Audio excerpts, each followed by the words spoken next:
But Brandon, let's close out our big board going through our top 5 respectively for the big board. If you're on YouTube, make sure to check out both of our first 2 segments where we went through 25 through 16 and 15 through 6. Or you can be like the great many people, the ladies and gentlemen who check us out on podcast services around the world. And you can check out the full podcast over there in audio form. But Brandon, we are going to end the big board portion, like I said, with our top 5.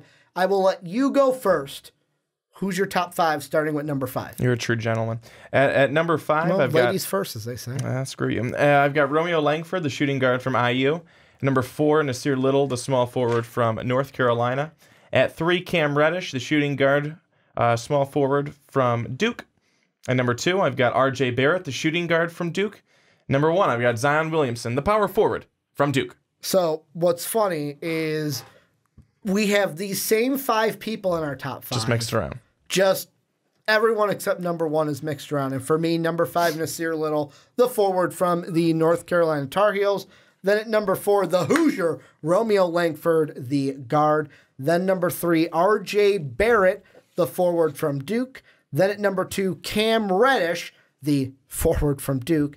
And then number 1, Zion Williamson, the guy that I am hoping that the Bulls get. And by the way, I'm just going to infuse this in here because of how much I want Zion Williamson.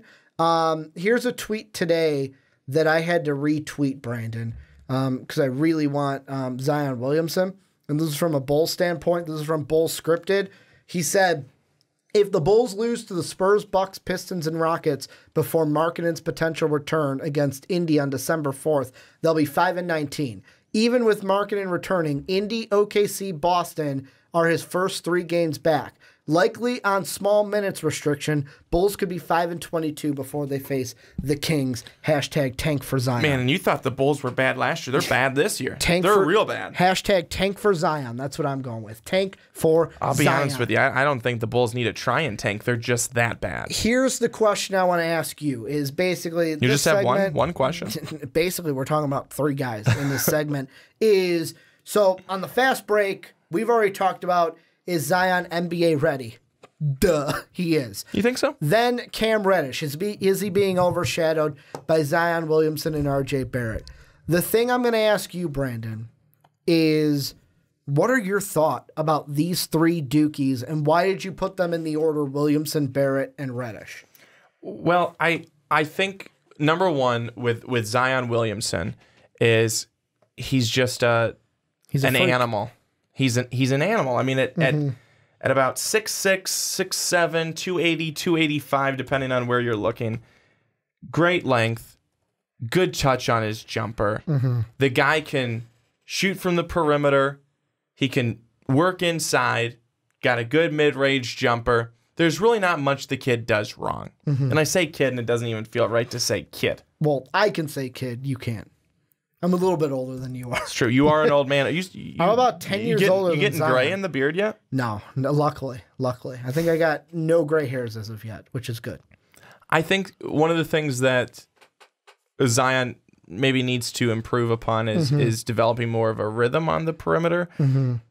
But there's not. I mean, I don't see a lot. There's no gaping. There's no gaping problems in his game. No. There's no gaping problems in his game. Especially when he dunks, and every breakaway rim is going to be tested by him all year.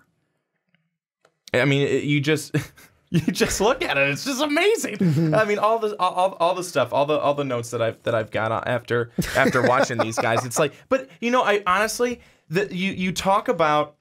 Zion is for me clearly the number 1, but all 3 of these Duke players deserve to be here. Could go number 1 if the other 2 weren't there. If Cam Reddish was the only one of these 3 players, would probably be number 1. Yeah. If R.J. Barrett was the only one, would be number 1. Yeah, and I mean by watching them, they all have very similar type of styles to me, but distinct.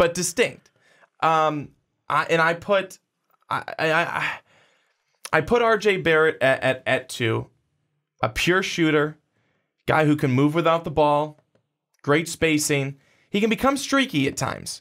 That's one of the things that I've noticed. He has become streaky, and I think sometimes he needs a little bit more diversity in his game. But His athleticism is great. He moves great in traffic with the basketball. Cam Reddish, though, on the other hand, strong transition player, can heat up from the outside, sometimes settles, though, for shots, as a lot of players do. And just as he can heat up from the outside, he can also be a streaky shooter. But great size and length for a wing. He's another great player. The three of them, I like all three. For me, RJ Barrett, Cam Reddish, you could probably interchange them. You could probably put Reddish at 2 and put Barrett at 3 and make the argument. But I also think you can make the argument that Barrett's 2 and Reddish is 3. So here's the thing that I think about is Zion's clearly number 1, just from what we've seen. Yeah. He's a freak.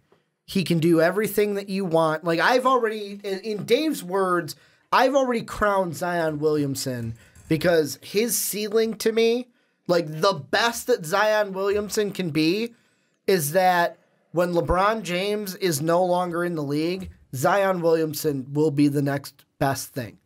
Like, when LeBron is no longer in the NBA, we will look to Zion Williamson as the best player in the NBA. That is what I think his full potential, his final form per se, is in my mind.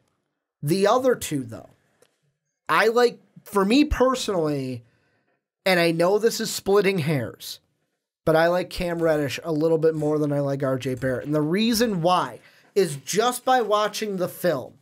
I like the outside shot a lot more from Cam Reddish than I do with RJ Barrett.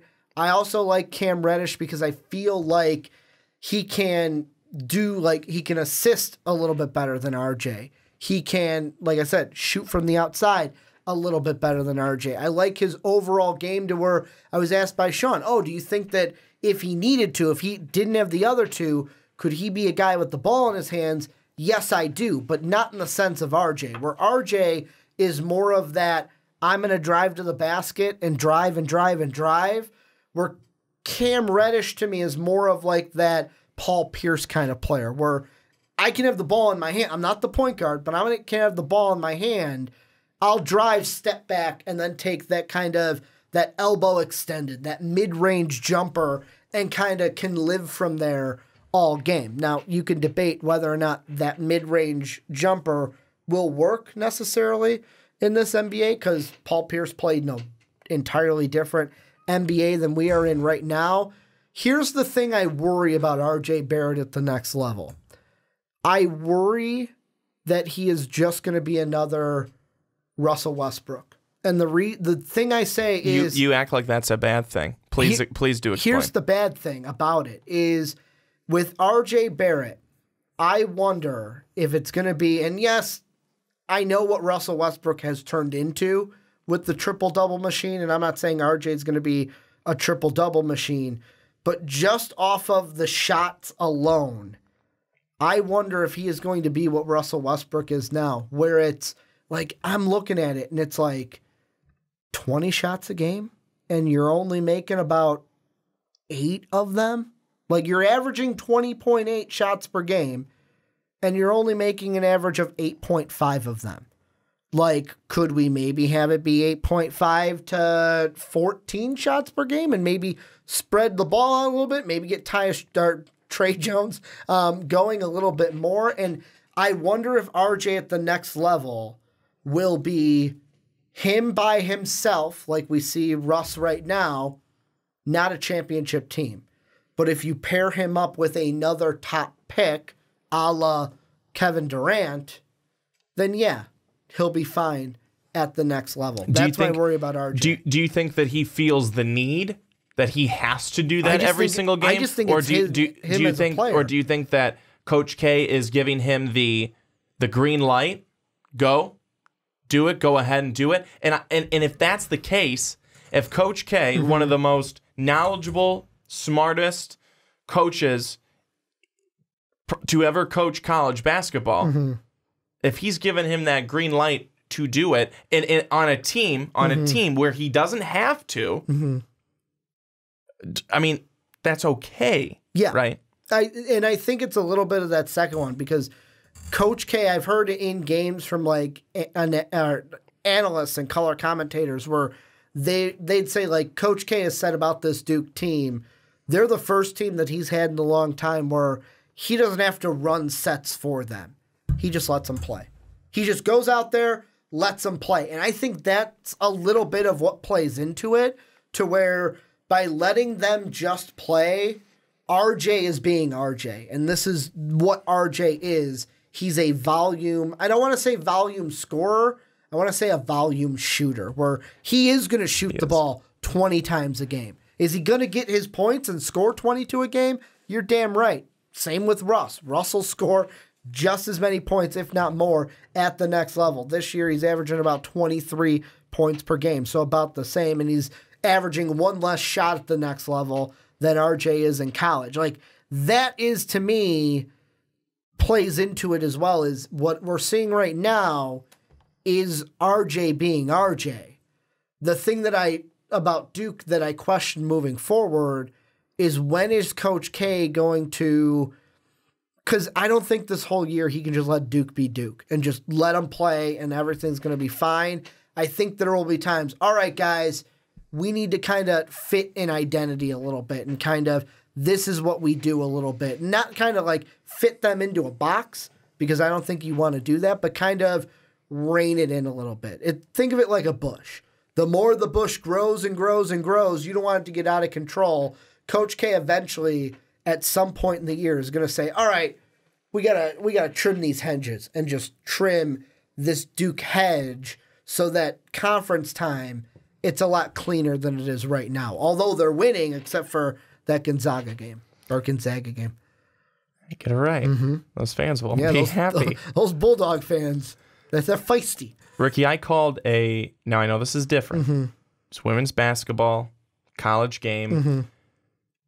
There was a player that went 2 of 21. 2 of 21 from the field. You gonna shoot or gonna shoot, man? 2 of 21 in 19 minutes and fouled out. Mm-hmm. That is nowhere near what RJ Barrett is doing here. Mm-hmm. 13 of 26, I'm okay with that. 33 points. Helped us get a win. Helped us get a blowout win over Kentucky. Mm-hmm. 9 of 19, 23 points. 5 turnovers. Like to limit those. It's okay. 8 of 21, 20 points. All right. 5 of 14, not a great night, but 20 points still. Mm-hmm. 7 of 20, 18 points, 4 turnovers, limit that. 9 of 25, 23 points. I'll be honest with you. I'm really not bothered by it. Mm-hmm. Now, is that something that's going to be able to sustain for the rest of the season? Is he still going to be going 13 of 26 when we get into March? Mm-hmm. Probably not. But I'm okay with what he's doing right now because he's not going 2 of 21 and getting 7 points. Mm-hmm. He hasn't hindered the team with his shooting. Will there be a game where he might? Yes, there will be a game where he might. But to this point, it has not bothered me. That has not bothered me, and I bet that there's not too many people out there that have been bothered by it because it hasn't had a big effect yet. It didn't even have, I don't think, a big effect in their loss. It's not, well, if RJ Barrett would have not taken so many shots, we would have won. I don't think that's the case. Mm-hmm. I don't think that's the case. You lost by 2. I don't think that that's the case. The thing that with that loss, and I know people are going to put it under the microscope because it's the only one, but I don't think at all they played well. But the thing that I look at is the only argument I can see in that sense of like maybe some of his shots going to somewhere else. 9 of 25, he finished with 23 in the game. But Cam Reddish was the one that really was like, really only taking 9 shots, 3 of 9, 2 of 4 from 3. He was in foul trouble, though. He had 4 fouls in that game, was so close to fouling out. I feel like, and it's not a bad thing to say this, but these are kind of the trajectories that I think they will have. These aren't exact A to B comparisons, maybe a little bit, but it's more of how I feel like their NBA careers are going to project for me right now. Zion is easily. His ceiling to me is that LeBron-type player. He can come into the league, not right away, because I know people get upset with that. Oh, Ricky, you're comparing him to LeBron. That's disrespect to LeBron and what he did coming out of high school. No, it's not. For me, it's that thing where I see the greatness of Zion, and that is his ceiling. The best player in the NBA once LeBron is done and hangs it up and is not an NBA player anymore. RJ Barrett, to me, screams Russell Westbrook, to where great player, but unless you pair him up with another top number 1 overall pick or maybe a top 5 overall pick, you're probably not going to win a championship with RJ Barrett just because of the amount. Like, usually, if you're going to be a volume scorer like that, unless you're shooting like Steph Curry and hitting on those percentages, you're not going to be winning many championships. And Cam Reddish, to me, is going to be that Klay Thompson type of player, where really good NBA player, might be a number 2 on his team, but he'll fit the role. And Cam Reddish, to me, is the one where watching the film, like I said, there's a reason why I have him 2 and RJ at 3. I like what Cam Reddish brings to the table. More importantly, I like his outside shooting and his shot better than RJ, which I think will translate better into the NBA. With Cam Reddish, to me, I just don't know what it's going to be with him. Is he going to be that Klay Thompson type player where he's a number 2 and contributes? Or will he be that guy that I am drafted number 3? Like, will he be a guy that goes to Cleveland and helps kind of be the number 1 for them along with Colin Sexton?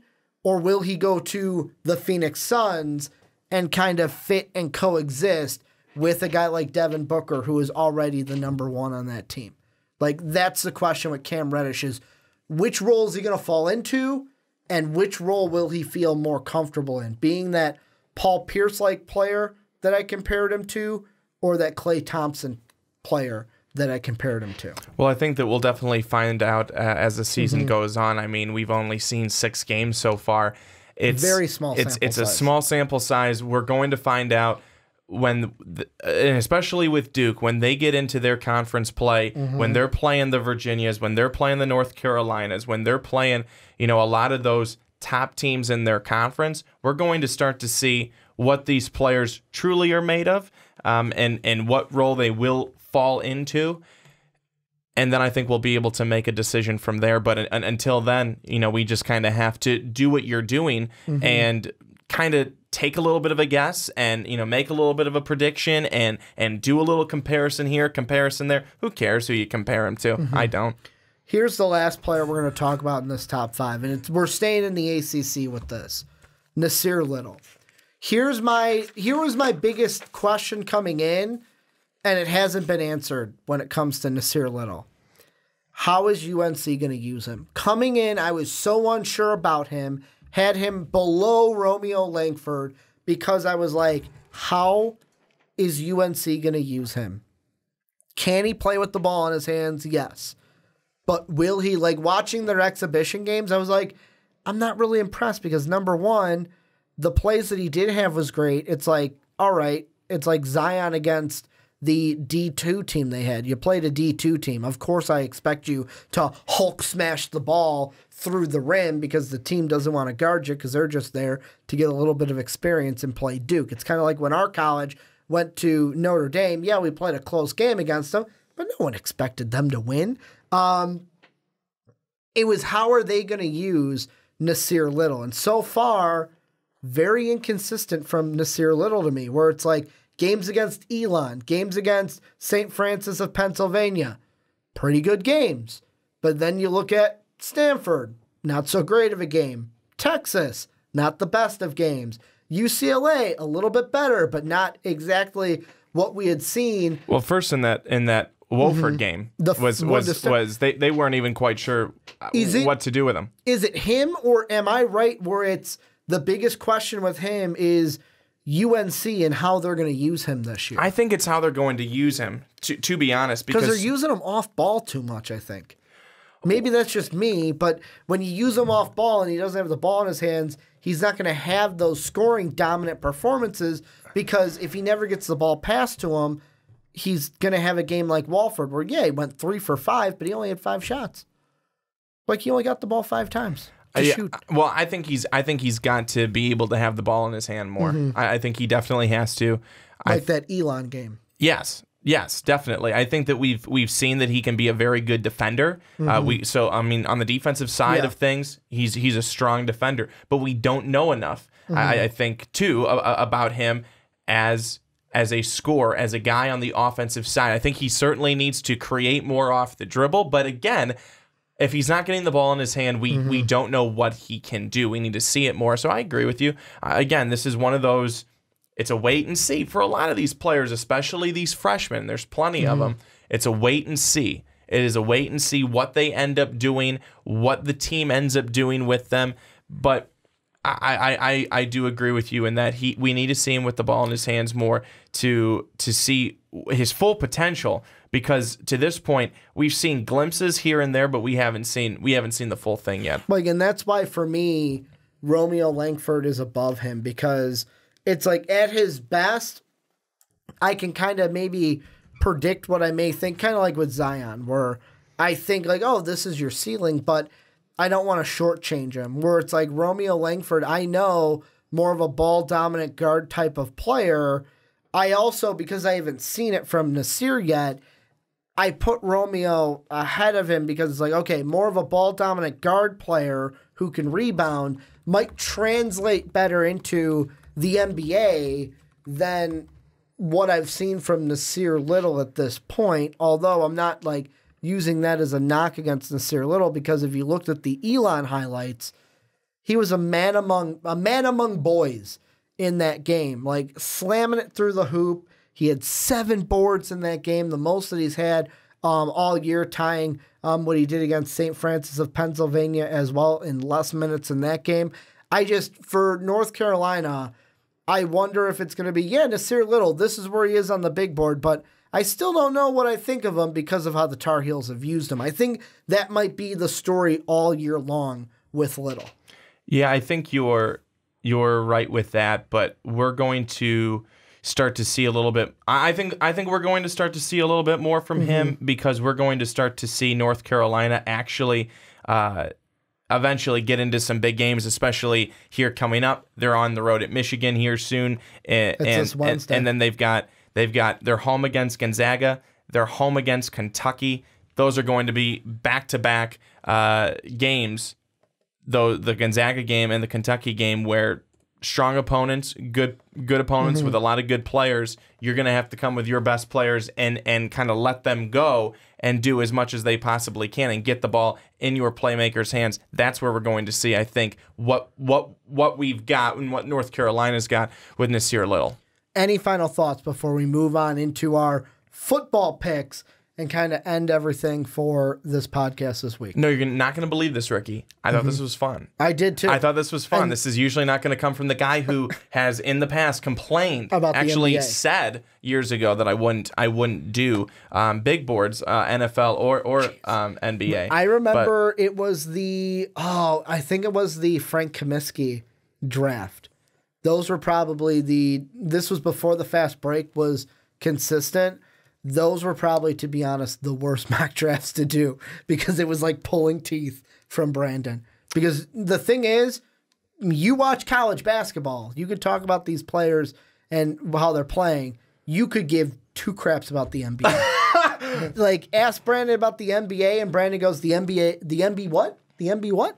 I don't know. You start to get too deep with some of the players, and I start to smile and nod. Like, Don't know. Well, this is where you guys come in. Anything you think about our big board, let us know what you think down below in the comment section. Mainly with this one, the Dukies. What do you think? What do you like? Who do you not like when it comes to the Duke Blue Devils?